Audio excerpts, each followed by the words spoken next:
Welcome back. Today we are on Acts chapter 25. Now, when Festus was come into the province, after 3 days he ascended from Caesarea to Jerusalem. Then the high priest and the chief of the Jews informed him against Paul, and besought him, and desired favor against him, that he would send for him to Jerusalem, laying in wait in the way to kill him. But Festus answered, that Paul should be kept at Caesarea, and that he himself would depart shortly thither. Let them therefore, said he, which among you are able, go down with me, and accuse this man, if there be any wickedness in him. And when he had tarried among them more than 10 days, he went down unto Caesarea, and the next day, sitting on the judgment seat, commanded Paul to be brought. And when he was come, the Jews which came down from Jerusalem stood round about, and laid many grievous complaints against Paul, which they could not prove. While he answered for himself, neither against the law of the Jews, neither against the temple, nor yet against Caesar, have I offended anything at all. But Festus, willing to do the Jews a pleasure, answered Paul, and said, Wilt thou go up to Jerusalem, and there be judged of these things before me? Then said Paul, I, at Caesar's judgment seat, where I ought to be judged, to the Jews have I done no wrong, as thou very well knowest. For if I be an offender, or have committed anything worthy of death, I refuse not to die. But if there be none of these things whereof these accuse me, no man may deliver me unto them. I appeal unto Caesar.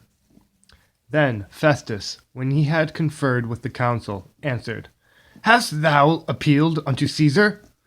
Unto Caesar shalt thou go.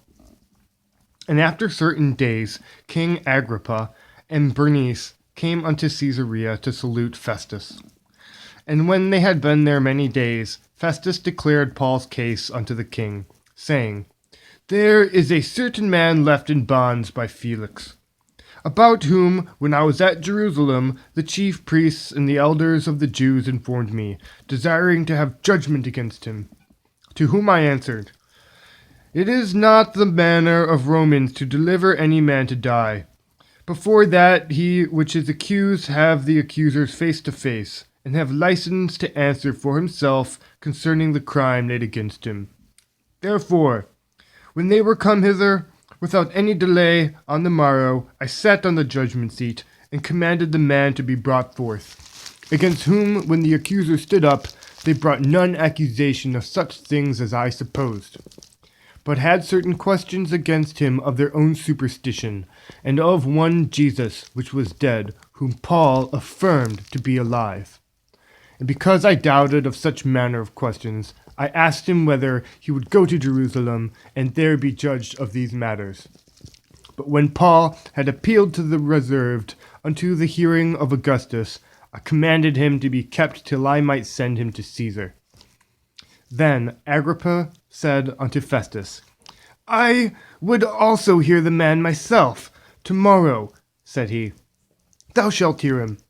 And on the morrow, when Agrippa was come, and Bernice, with great pomp, and was entered into the place of hearing, with the chief captains and principal men of the city, at Festus's commandment, Paul was brought forth. And Festus said, King Agrippa, and all men which are here present with us, ye see this man, about whom all the multitude of the Jews have dealt with me, both at Jerusalem and also here, crying that he ought not live any longer.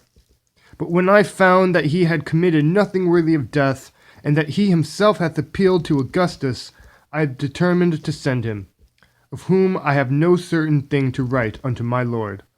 Wherefore I have brought him forth before you, and specially before thee, O King Agrippa, that after examination had, I might have somewhat to write. For it seemeth to me unreasonable to send a prisoner, and not withal to signify the crimes laid against him. That was the end of Acts chapter 25. Praise the Lord.